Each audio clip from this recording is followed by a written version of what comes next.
마가복음 5장 6절에서 9절. 내일 이제 주일학교에서 진행될 말씀인데 마가복음 5장 1절부터 20절인데 오늘 6절에서 9절만 읽도록 하겠습니다. 자, 6절부터 9절 앞에 본문이 있습니다. 또 한 절씩 교독하도록 하겠습니다. 제가 먼저 읽겠습니다. 그가 멀리서 예수를 보고 달려와 절하며 큰 소리로 부르짖어 이르되 지극히 높으신 하나님의 아들 예수여, 나와 당신이 무슨 상관이 있나이까? 원하건대 하나님 앞에 맹세하고 나를 괴롭히지 마옵소서 하니, 이는 예수께서 이미 그에게 이르시기를 더러운 귀신아 그 사람에게서 나오라 하셨습니다. 시대 내 이름이 무엇이냐 이르되 내 이름은 군대니 우리가 많음이니이다 하고. 자, 오늘 마가복음 5장 1절부터 20절은 우리가 잘 알고 있는 이 거라사인 군대 귀신 들린 사람을 만나 예수님께서 그를 쫓아내고, 그리고 그 결과 또 돼지떼가 몰살하는 그 이야기가 나옵니다. 자, 오늘 본문을 보면 이제 주로 많은 분들이 부차적인 관심을 크게 갖는 것 중에 하나가 왜 돼지떼에게 갔을까?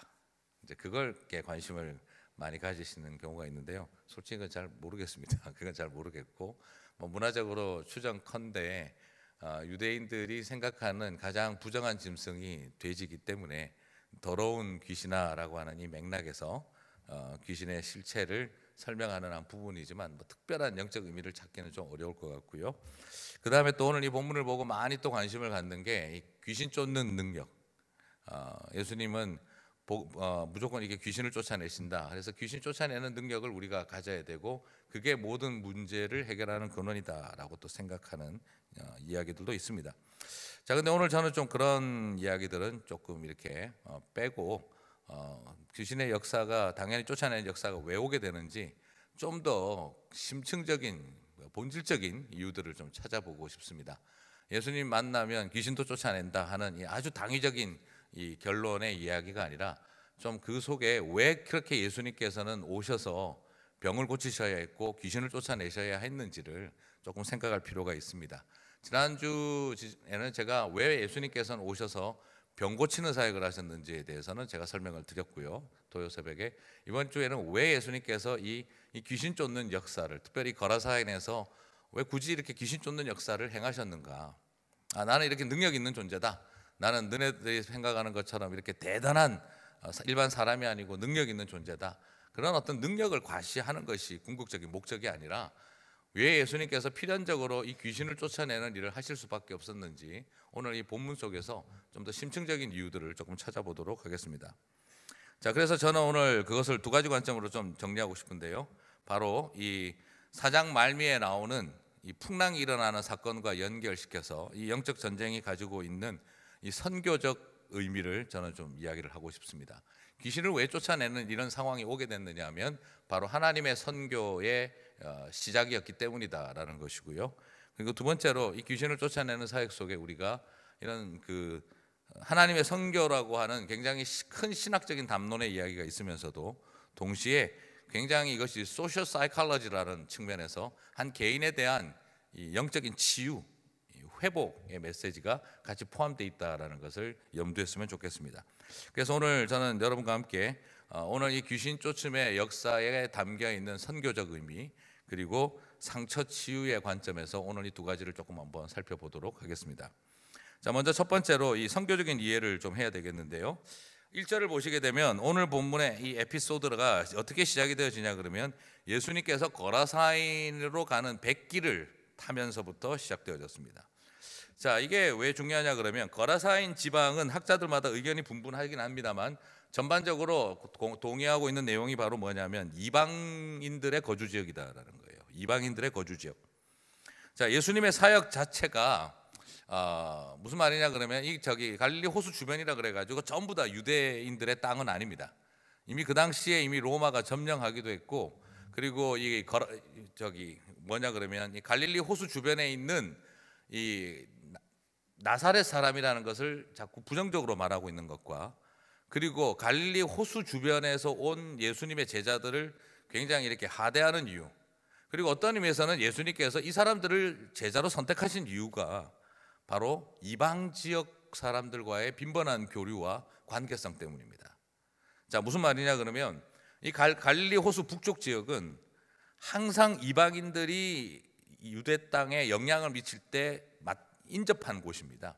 그러다 보니까 이 거라사인 지방 자체도 이미 그 당시 전에만 해도 로마가 완전히 점령하여 도시를 건설하기도 했고, 그리고 그 전에는 아수르 군대가 밀려 내려와서 이스라엘을 공격할 때에 주된 주둔 지역이기도 하고, 바벨론이 밀고 들어왔었을 때도 거기서 주로 거주하면서 이제 있었던 곳입니다. 왜냐하면 옆에 강도 있고 물도 있고 호수도 있고 하기 때문에 필요하면은 바로 백길을 따라서 그 남쪽으로 내려갈 수도 있고, 또 혹은 여러 가지 형태의 자기들의 그 물을 이용을 할 수 있는 이 유익 때문에 항상 이쪽 지역은 이방인들과 관련이 되어 있습니다. 그리고 거기에는 바로 레바논하고 바로 인접 지역이기 때문에 유대인들이 그 이방 사람들이라고 할 수 있는 레바논 지역의 사람들과 끊임없이 긴밀한 관계를 맺어왔기 때문인 거죠.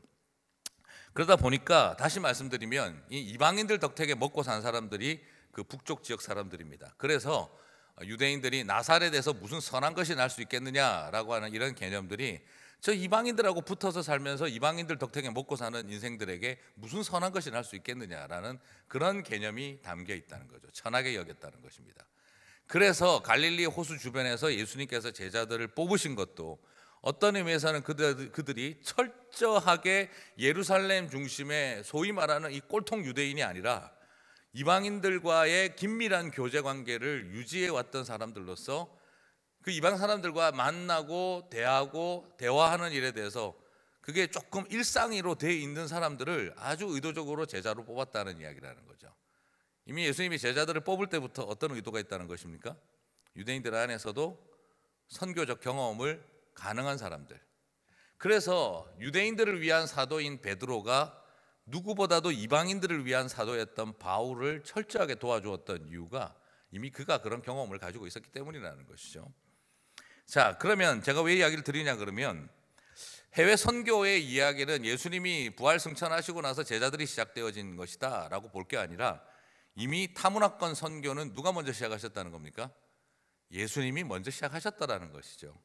자, 우리가 알고 있는 타문화권, 예수님과 타문화권과의 관계성은 이방 여인이 와서 내 아이를 그 개들도 그 저기 식탁에서 먹나이다 하는 이런 식의 이야기, 수로 보면 이제 이 여인들과의 만남, 그리고 로마인 백부장의 만남, 내 종이 죽어가고 있으니 명령만 하옵소서 하던 그때의 그런 경험들. 자, 그래서 예수님께서 간헐적으로 타문화권 이방인들과 사역하셨던 경험이 있는 게 보이는데 이스라엘 영토 내에서. 그러나 예수님이 이스라엘 영토 내에서만 타문화권 사람들을 만나서 선교적인 메시지를 전한 것이 아니라 이미 거라사인 지방으로 갔다는 이야기 자체가 뭐라는 거죠? 이방 선교를 가신, 단기 선교를 가신 것과 같다는 것입니다. 바로 이 거라사인 이방 지역에 우리가 소위 말하는 이 숏텀 미션을 떠나신 것과 같다는 것이죠. 자, 다시 말씀드리면 예수님께서는 타문화권 선교, 그리고 우리가 생각하는 경계를 뛰어넘어가서 타 문화권으로 가서 하는 선교와 상관없는 분이 아니라 이미 그분은 이 거라사인 지방에 사역 가신 것 자체가 지금 우리가 알고 있는 이 선교 사역의 첫 발걸음이었다라는 거죠. 유대라고 하는 이 테리토리를 넘어서 나아간 소위 말하는 Go and make disciples, 가서 제자를 삼으라 할 때 Go의 첫 출발점을 보여주신 분도 예수님이었다 하는 걸 발견하게 되어집니다. 자, 유대라고 하는 지방에서 국한된 지방적 한 민족적 이 그 토템처럼 되어버렸던 신앙을 하나님의 창조주의 관점에서, 그리고 온 세상을 살리시는 구속주의 관점에서 당신이 바로 창조주이고 구원자라고 하는 이 선교적 하나님, 하나님의 선교를 보여주시는 이 시작점을 시작하신 분이 바로 예수님이라는 걸 발견하게 되어집니다. 자, 그렇다고 한다면 예수님이 지금 처음으로 유대의 테리토리를 뛰어넘어서 타문화권을 향해 나아가고 있습니다. 그러면 유대 지역 밖을 장악하고 있던 이 어둠의 권세들이 예수님의 이 복음의 진전, 그죠? 유대라고 하는 테리토리를 뛰어넘어서 복음의 진전이 일어나는 것을 그 어둠의 권세들이 내버려 두겠습니까? 막겠습니까? 당연히 막으려고 들겠죠. 백길을 따라 출발했습니다. 그럼 뭘로 막겠습니까? 풍랑이 일어나서 그 앞길을 막아야 하는 일은 당연한 이야기일 것입니다. 자, 그래서 오늘 이 거라사인 군대 귀신을 만나기 바로 직전 4장 맨 끝에 보시면 뭐 마가복음이나 누가복음이나 마태복음이나 스토리에 항상 그 앞 이야기는 뭐가 나오냐 그러면 밤새도록 풍랑이 일어난 것입니다. 밤새도록 베드로, 야고보, 요한, 소위 말해서 그 갈릴리 어촌 계장님, 부계장님이 같이 모여 있는 그 갈릴리 어촌계의 그래도 대부급인 이 잔뼈가 굵은 이분들이 밤새도록 배를 타고 고생을 합니다. 갈릴리 호수가 바다라고 부를 만큼 굉장히 큰 건 사실이지만 밤새도록 갈 길은 아닙니다. 네. 요즘 가보시면은 천천히 가는 동력선 타면 2시간, 3시간이면 그냥 지나가고요. 그 다음에 뱃길 가도 밤새도록 갈 길은 아닙니다. 자, 그러면 제가 여기서 말씀드리고 싶은 것이 마가복음 4장 이렇게 그 뒤에 나오는 풍랑을 보시면 뭐 가면은 그런 설명도 해요. 갈릴리 호수에 뭐 어떤 타이밍에 기후가 안 좋아져 가지고 풍랑이 꽤 세게 일어날 때가 있다. 그런 설명 별로 필요 없습니다. 왜냐하면 이건 지금 자연 현상이라고 말할 수가 없고 뭐라고 볼 수 있다는 것이죠? 초자연적 현상이라는 것입니다. 말 그대로 테리토리를 뛰어넘어 이제 이방 지역으로 선교적 복음의 확장이 시작되어지는 그것을 막기 위한 초자연적 현상이 일어난 것이죠. 그래서 베드로, 야고보, 요한이 우리 평생에 감당해 본 적이 없는 일, 그래서 어촌 계장의 그 자존심 있지, 그래도 목수 출신인 예수님에게 도대체 우리 안 돌아봐 주십니까?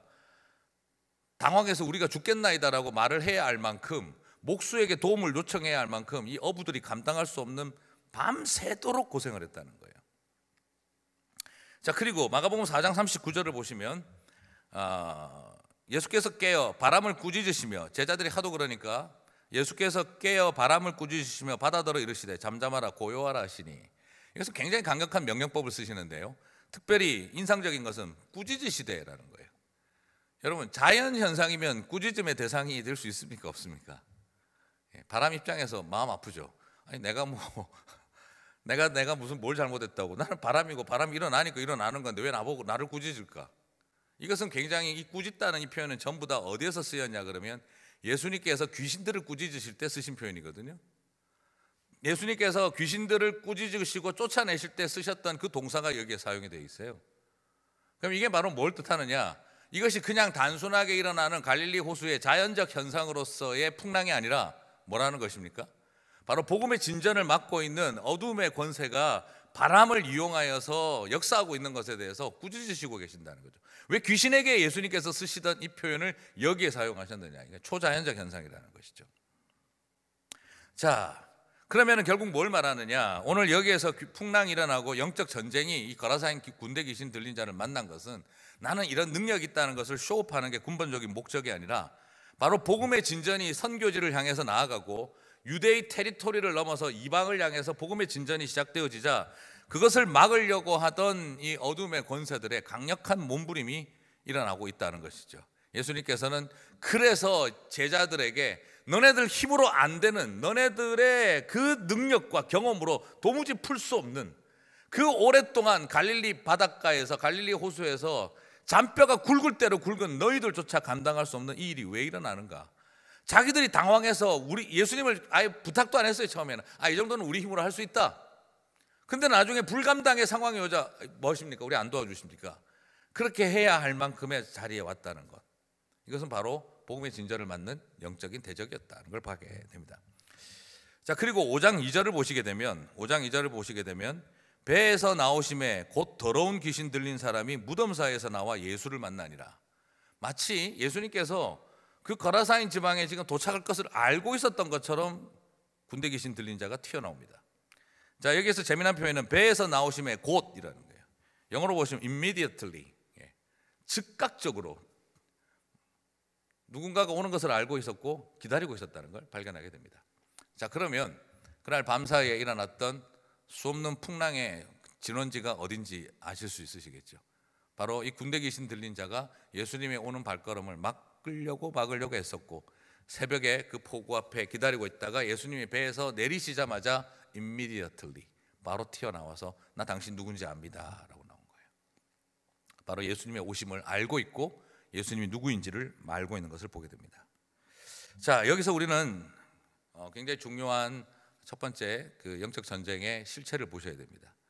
영적 전쟁의 가장 중요한 부분은 막연한 귀신 장난이 아니라 이 속에는 굉장히 중요한 하나님 나라의 이야기, 하나님의 복음의 역사가 진행되어지는 곳에 어둠의 권세들의 회방이 있다 하는 것을 발견하게 되어집니다.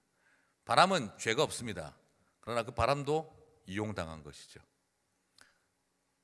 누구나 다 마찬가지입니다. 어둠의 권세가 역사할 때 귀신 씌어서 영적 전쟁의 도구가 되는 사람 없습니다. 여러분, 교회를 열심히 나가는 자녀가 부모님이 귀신 씌어서 못 가게 하는 일은 없습니다.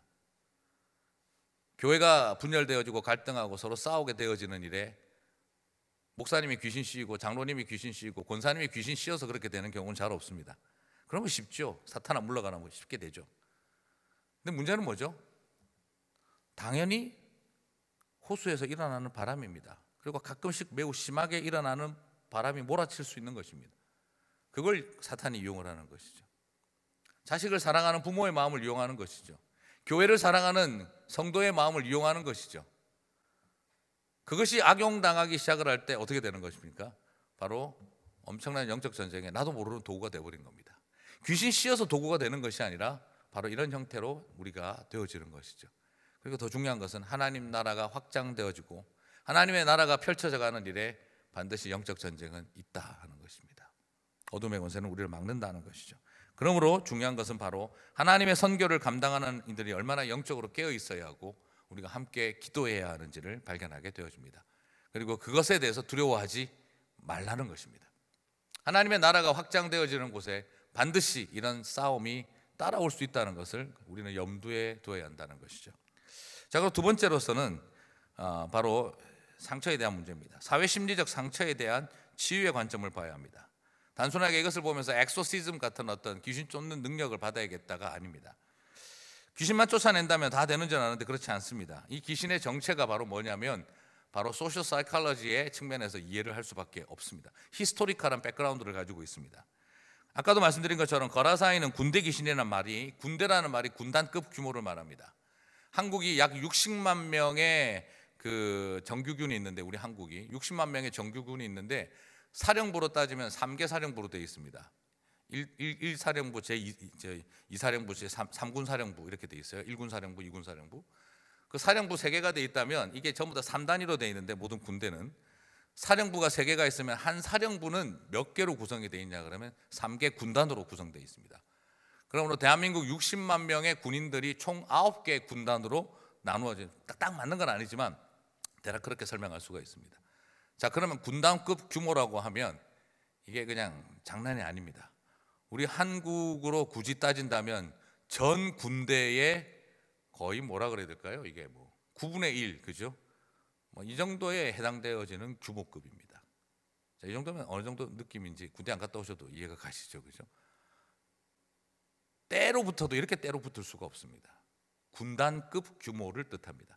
로마의 1개 군단이라는 표현인데요, 이 로마가 1개 군단을 외관에서는 움직이지 않습니다. 엄청난 전쟁을 벌일 때, 국가 하나를 끝장을 내려고 덤빌 때 쓰는 규모급이 군단급 규모입니다. 자, 그렇다고 한다면 한 사람의 개인 안에 군단급 규모의 귀신이 들어가 있다. 이건 이건 상상 불가능의 상태죠. 자, 이게 바로 뭘 말하냐 그러면, 왜 그럼 이런 이야기를 하게 되어지냐? 아까 말씀드렸던 것처럼 이스라엘과 유대를 향해 공격해 들어올 때마다 제국의 군대가 머물렀던 곳이 어디라는 거죠? 거라사인 지방입니다. 다시 말씀드리면 우리 한국으로 여기면, 제가 이제 다 한번 말씀드렸는데, 그 한국으로 여기면 어디하고 비슷하냐면 용산 같은 곳입니다. 중국이 청나라가 우리 한국 조선 정부를 쥐고 흔들려고 할 때 청나라 군대가 주둔했던 곳이 용산이었고, 우리나라 안에서 청일 전쟁이 벌어져서 청나라를 쫓아내고 일본이 차지해서 군대를 뒀던 곳도 용산이었고, 그리고 2차 대전이 끝나면서 일본군을 밀어내고 미군이 들어와 있는데도 용산입니다. 다시 말씀드리면 이 용산 같은 곳, 군대 때문에 죽을 고생했고 동시에 또 뭐죠? 군대 덕택에 먹고 살고, 참 기가 막힌 이 트라우마를 가진 곳이라는 거죠. 군대 때문에 제일 고생하면서도 군대 덕택에 먹고 사는 아이러니가 바로 이 용산인 것처럼 거라사인이 바로 그런 곳입니다. 트라우마로 고통스러우면서도 그 트라우마 덕택에 먹고 살고 있는 사람들이라는 거죠. 바로 오늘 귀신은 그냥 막연하게 귀신이 생긴 것이 아니라 바로 이 거라사인 지방의 오래된 역사적 경험과 상처가 귀신의 문제로 나타났다는 걸 발견하게 되어집니다. 이 세상의 어둠의 권세는요, 어느 날 한순간에 그냥 귀신 씌는 게 아닙니다. 그 땅에 살아오면서 가졌던 깊은 트라우마와 절망과 고통, 그런데 그 고통 때문에 또 먹고 살아는 희한한 운명에 사로잡혀 있는 사람들, 그냥 지금 여기 있는 이 사람들은 뭐라 그래야 될까요? 꼭 표현하자면 몸을 파는 여성들처럼 되어버린 것입니다. 가장 고통스럽고 수치스러우면서도 먹고 사는 거예요. 그 아픔 속에, 그 고통 속에, 그 고통이 있으니까 뭐가 틈타는 거죠? 귀신이 틈타는 것입니다. 여러분, 절대 오해하시지 말아야 할 것은 귀신 중에 군대라는 이름을 가진 귀신이 존재한다, 그렇게 생각하시면 안 됩니다. 그러면 화장실에 가면 뭐가 있습니까? 악취 귀신. 주방에 가면 뭐가 있습니까? 피자 귀신. 먹다가 남은 닭다리가 날아다니는 귀신, 이런 거 그런 거 없습니다. 그렇게 되면 이게 고스트바스터입니다. 지금 여기서 여러분이 주의하셔야 될 것은 군대라고 하는 이름을 가진, 원래 군대라는 이름을 가진 귀신은 존재하지 않는다는 말입니다. 어둠의 악한 영들이 뭘 이용을 한 거죠? 바로 이 거라사인 지방의 소셜 사이콜로지를 누구보다도 잘 알고 히스토리컬 백그라운드를 아는 귀신들이 바로 가장 그들이 공포스러우면서도 그들이 가장 먹고 살게 만들어주는 존재로 귀신이 찾아오는 거죠. 여러분, 무당을 한번 보세요. 귀신 때문에 제일 고생하면서도 귀신 덕택에 먹고 사는 인생입니다. 바로 그래서 스스로가 귀신을 못 놓는 거예요. 못 내보내는 거예요. 왜요? 이거 나가면 나도 힘이 없어지니까. 이거 나가면 그나마 내 안에 있는 무능하고 힘없어 보이는 것이 힘이 생겨 보이는데, 그리고 이거 나가면 내가 어떻게 먹고 사는가 하는 문제 앞에 서 있는 거죠. 귀신이, 군대라고 하는 이름을 가진 귀신이 존재하는 게 아니라 어두움의 권세는 히스토리컬 백그라운드와 소셜 사이콜로지를 너무나 잘 알고 있는 이것들이 우리들의 안에 있어서 가장 무섭고 가장 공포스러우면서도 그러면서도 이것 덕택에 먹고 살고 있는 그런 자리에 우리를 들어와 버리면 완벽하게 인간은 어둠의 권세에게 묶입니다. 왜요? 그나마 이거 덕택에 먹고 사는데, 무섭고 수치스럽지만 이거 덕택에 먹고 사는데, 그래서 욕하고 욕하면서도 이 더럽고 지긋지긋한 짓을 끝을 내야지 하면서도 그걸 붙들고 살아가는 것입니다. 그게 바로 군대 귀신입니다. 귀신이라고 하는 군대가 있는 게 아니라 바로 어둠의 권세는 우리의 상처와 아픔을 누구보다도 잘 이용한다는 뜻입니다. 사랑하는 성도 여러분, 저는 여러분에게 군대 귀신이 들어온다 이런 것이 아니라 여러분의 상처에 잘 커스터마이즈드 된 귀신이 변형되어져서 우리를 붙잡는다는 것이죠. 수치스럽고 고통스러우면서도 나를 먹고 살게 만들고 힘나게 만들어주는 존재, 우리는 거기에 마음을 빼앗깁니다. 여러분 아시지 않습니까? 우리가 어떻게 그렇게 되어지는지. 귀신이 우리를 어떻게 붙잡겠습니까? 남들이 알면 쪽팔려 죽을 만큼 부끄러울 텐데, 근데 그거 할 때는 행복하고 즐겁고 먹고 살고 힘 있어 보이거든요. 사람 안에 일어나는 가장 쉬운 중독이 바로 거기서부터 출발입니다. 남들이 알면 쪽팔리고 정말 수치스럽고 죽을 것 같고 자존심 상할 것 같은데 당장은 어떻습니까? 힘이 나고 즐겁고, 이 땅에 우리가 생각할 때 이건 정말 아닌데, 이건 나쁜 짓인데 알면서도 계속 그 사기치고 살아가는 이유가 무엇이겠습니까? 스스로에게도 부끄럽고 트라우마가 남고 내 영혼이 죽는다는 걸 알면서도 이것 덕택에 내가 지금 당장 먹고 사는데, 우리도 모르게 묶여있는 바로 이 거라사인의 귀신은 바로 이런 모양으로 나타나고 있는 것입니다. 우리 모두가 다 갇혀있는 것 똑같습니다. 사랑하는 성도 여러분, 그런데 중요한 것은 무엇입니까? 예수님께서 이 영혼을 불쌍히 여기셨다는 거예요. 오늘 우리의 소망은 어디 있습니까? 19절입니다.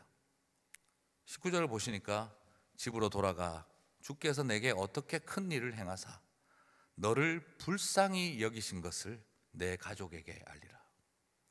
저는 여기에서 굉장히 중요한 포인트가 있다고 생각합니다. 지금 예수님은 내가 귀신 쫓아내는 능력이 있다 이런 걸 보여주는 게 아니라 그 사람의 가슴 속에 그 백그라운드 속에 가졌던 아픔을 다 지고 살아가며 수치스러우면서도 이것저것 먹고 살고 있는 이 사람에게 치유해 주신 중요한 이유가 바로 뭡니까? 불쌍히 여기사입니다. 너를 불쌍히 여기신 것을, 그분이 능력 있는 것을 아니고, 예수님이 귀신 쫓는 능력을 가진 것을 알리라가 아니고, 너를 불쌍히 여기신 것을 내 가족에게 알리라. 컴패션을 가르쳐 말하고 있습니다. 저는 오늘 여기에서 굉장히 중요한 것은 예수님은 어떤 분이십니까?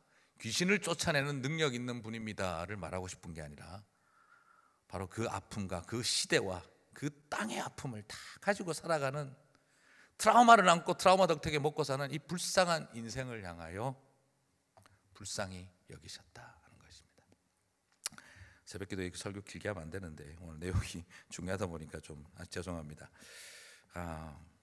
오늘 우리는 여기에서 하나님의 선교, 영적 전쟁이라고 하는 신학적인 거대 담론을 봅니다. 그러면서도 동시에 무엇을 봅니까? 한 영혼을 불쌍히 여기시는 예수님의 마음을 봅니다. 많은 사역자들이 극단적인 치우침이 있습니다.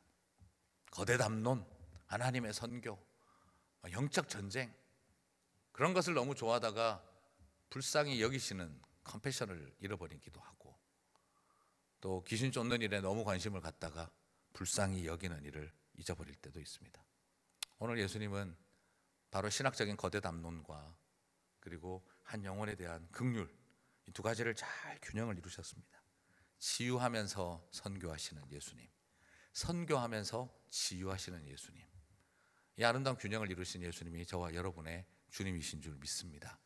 오늘 이 아침 우리가 나아가면서 하나님, 온 세상을 살리시면서도 한 영혼을 불쌍히 여기시는 주님, 오늘 저를 불쌍히 여겨 주시옵소서. 내가 붙들려 있는 귀신은 지금 무엇입니까? 돌아보게 하여 주시옵소서.